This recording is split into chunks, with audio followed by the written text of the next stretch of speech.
Bom, está funcionando, você já viu, acompanhou aqui na Record News, a Comissão de Reforma Política.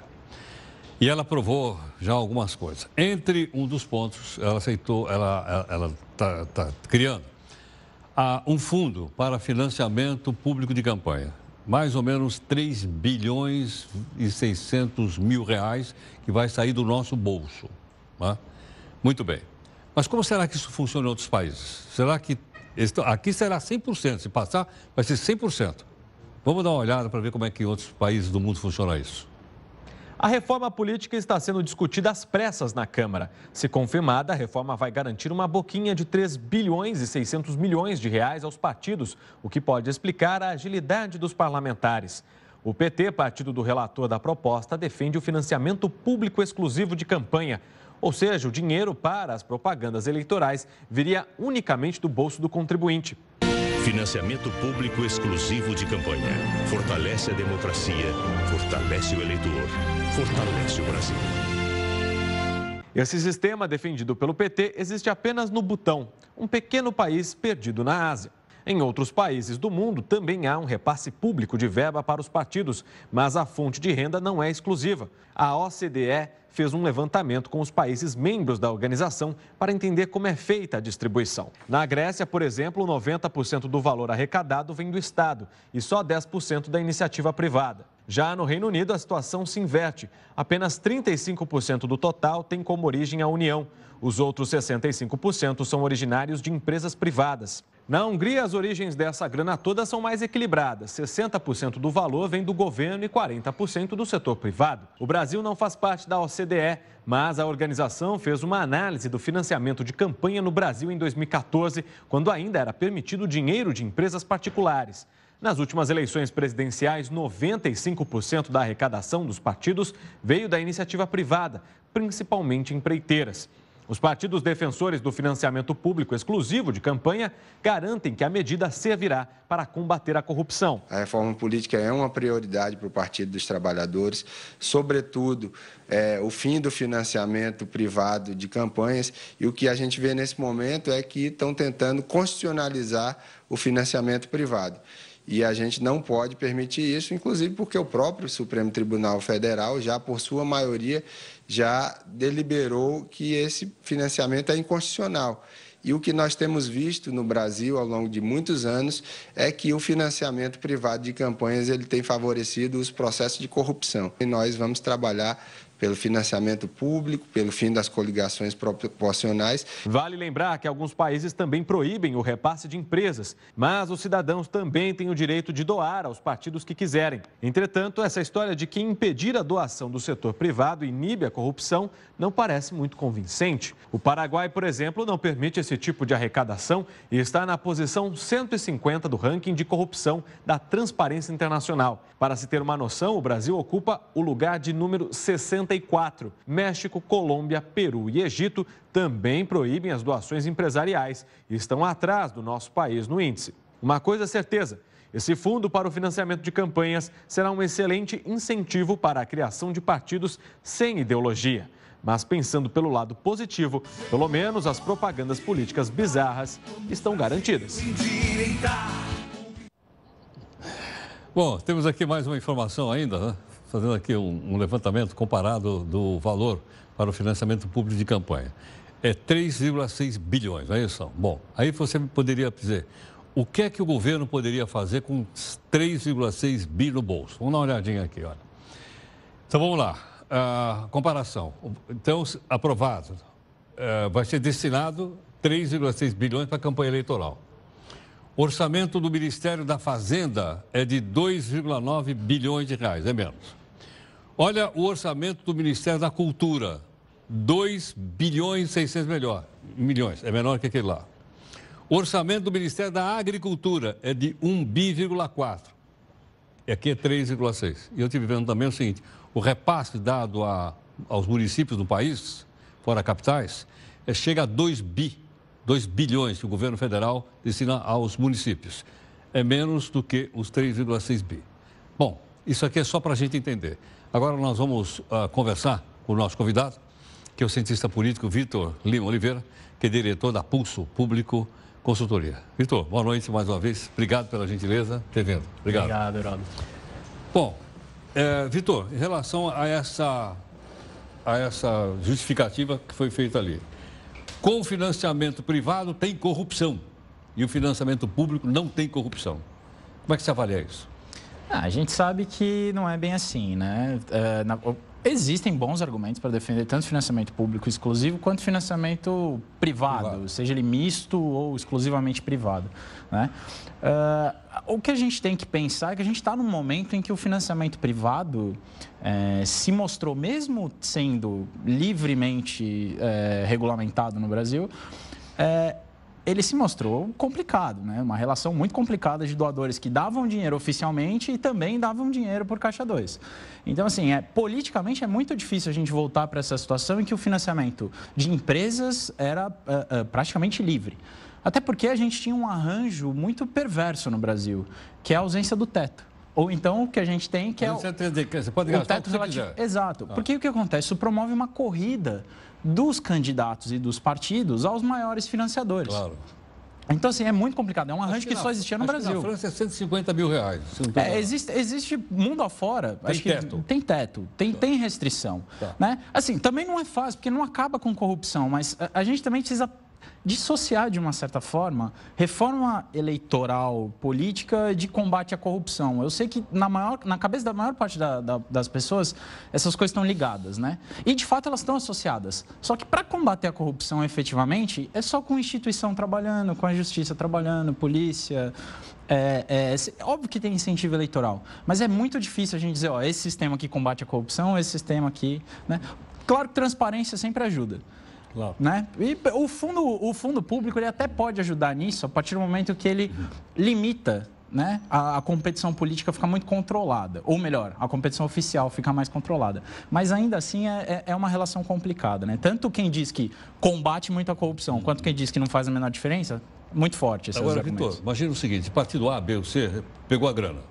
Como é que ele vai distribuir essa grana entre as pessoas que estão fazendo campanha? Esse é o X da questão. Esse é o X da questão? Até porque a gente está discutindo reforma política sem discutir reforma dos partidos políticos, né? Os partidos prestam contas do dinheiro que eles usam. A prestação de contas eleitoral até que avançou muito, né? Ela é eletrônica, tal, ajuda inclusive a justiça a investigar. Mas a prestação de contas do uso que os partidos fazem no dinheiro do fundo partidário que já existe e que é da ordem aí de uns 800 milhões por ano, né?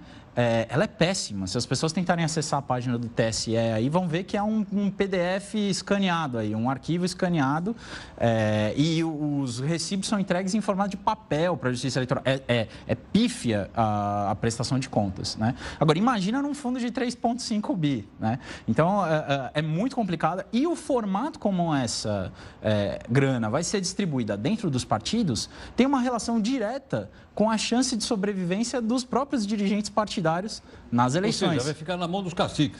Pois é, do jeito que está sendo negociado, inclusive o projeto do relator Vicente Cândido, da Comissão de Reforma Política, veio com essa sugestão de que os partidos, de constitucionalizar a autonomia dos partidos para definir internamente como é que é essa distribuição. Como ele quer gastar. Tá. Exato. O que é muito complicado, especialmente no momento que a gente está vendo mudança no sistema eleitoral, que vai, seja qual ela for, vai tirar, seja lista fechada, seja distritão, vai tirar, de uma certa forma, do eleitor o poder de escolher individualmente os candidatos. Isso vai ser reduzido, muito provavelmente, mesmo com o distritão, né?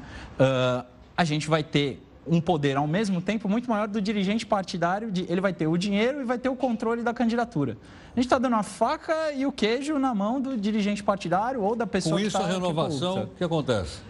A chance é bem menor de se renovar. É bem menor. Né? Isso é uma coisa que a gente precisa ressaltar. O nosso sistema atual, ele tem muitos defeitos. Mas se ele tem uma virtude, é ser mais permeável à renovação, o que é muito complicado. Porque se a gente não está tendo renovação atualmente e o sistema permite, é porque provavelmente tem um outro problema aí. Sei. E a minha hipótese é que são os partidos o problema. Quer dizer, você acha que, se vier isso, vai haver uma possibilidade menor de renovação? Pois é. Talvez agora, em 2018, em função do escândalo da Lava Jato, a gente tenha uma renovação relativamente alta. né? Mas essa renovação já aconteceria mesmo no atual modelo. Não vai ser o sistema eleitoral que vai trazer isso, né?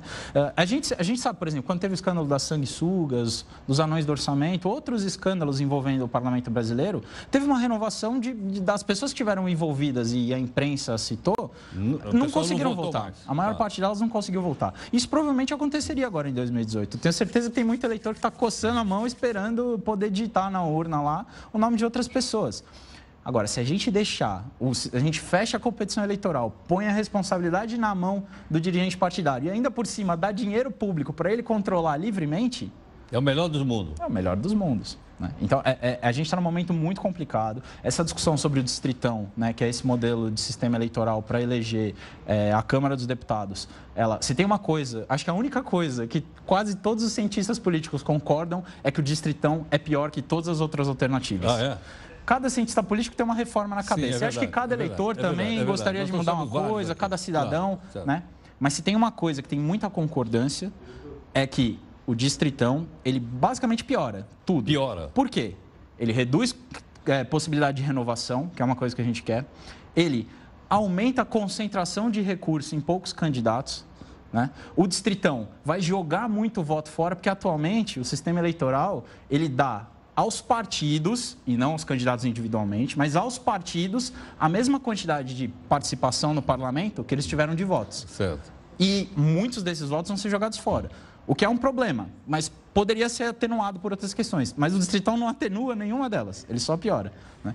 Então a gente vai ter mais personalização da política, essa é fundamental. E menos partido e mais personagem. Tudo bem, os nossos partidos são péssimos, tá? São péssimos. Convenhamos, ninguém gosta dos nossos partidos. É verdade. Embora tenham muitas virtudes, também o partido mundo afora aí não é essa maravilha toda. É verdade.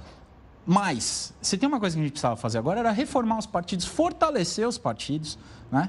Tornar os partidos mais transparentes, mais permeáveis à sociedade. O que a gente vai fazer, na verdade, tem muita gente dizendo que o distritão vai acabar com os candidatos famosos, as celebridades. Na verdade, ele vai institucionalizar os candidatos famosos e aqueles candidatos que têm dinheiro para competir. O cientista político Vitor Lima Oliveira, diretor da Pulso Público Consultoria, aqui conosco. Vitor, hoje eu vi, nós mostramos um pouco à tarde, a comissão discutindo isso aí. E alguém lá gritava assim, vocês estão olhando só para o próprio umbigo. Eu não sei exatamente quem que gritou isso lá. Mas eu achei corretíssimo. Ou seja, como é que nós vamos se safar? Primeiro, porque nós queremos ser reeleitos. Segundo, que nós precisamos do foro privilegiado. É ou não é? Porque se a gente perde a eleição e perde o foro privilegiado, eu posso ir parar no xilindró. Tem uma expressão muito bacana que eles usam nos Estados Unidos, engraçada, né? Que pedir para deputado reformar o sistema eleitoral é a mesma coisa que pedir para o Peru organizar a ceia de Natal. É uma coisa que faz pouco sentido. Eles, obviamente, vão pensar na sobrevivência deles. Ou o Palmeiras organizar um campeonato mundial. Não, peraí, eu não vou entrar nessa polêmica. Até porque meu time está muito mal, eu prefiro não entrar nessa. Mas o que a gente sabe é que, obviamente, esses interesses eleitorais contam. Só que os deputados estão com um problemaço na mão, que é o problema reputacional, o problema que a Lava Jato gerou para todos eles, para o sistema político como um todo. Mas para os deputados, principalmente, a sobrevivência deles depende de alguma forma deles controlarem a competição política. Porque, como a gente estava falando, o nosso sistema ele permite essa competição maior atual. Se eles não mudarem o sistema ou controlarem o financiamento, fizerem alguma coisa, a chance deles não voltarem é grande. E a aposta atual de vários deputados é que o tal do distritão, junto com o sistema eleitoral de financiamento público junto com o sistema de financiamento público de campanha, vai permitir que eles tenham esse controle. Essa é a aposta atual. Pode ser que o tiro saia pela culatra, inclusive. Né? Que essa ceia aí, que o Peru acabe morrendo de qualquer forma. Entendo. Quer dizer, vai estar na mão do eleitor, não é isso? Com certeza, vai estar na mão do eleitor. Mas podia estar mais na mão do eleitor. Concordo. O nosso sistema atual tem vários problemas, mas ele deixa na mão do eleitor a possibilidade de tirar os deputados de lá. E não que isso vá deixar de acontecer, mas vai ser menos efetivo se tiver essas mudanças que estão sendo planejadas. Vitor, obrigado, viu? Até a próxima. Muito obrigado. Bom, eu vou repetir a frase. Está na mão do eleitor. Eu sou eleitor, você é eleitor, tá certo ou não? Está na nossa mão. Então vai ter eleição aí e a gente vai votar mais uma vez. Vai depender da gente mudar ou não mudar, trocar ou não trocar, colocar o candidato A e não o candidato B e por aí afora. Depende de nós, né? E também da gente, antes de votar no cidadão, seja lá quem for, entrar ali no Google e olhar ali, põe o nome do cidadão ali e ver se ele não tem uma ficha corrida, se ele não está sendo processado por corrupção. Olha, abre ali e olha. Eu acho que isso ajuda a gente a escolher. A gente volta em 30 segundos.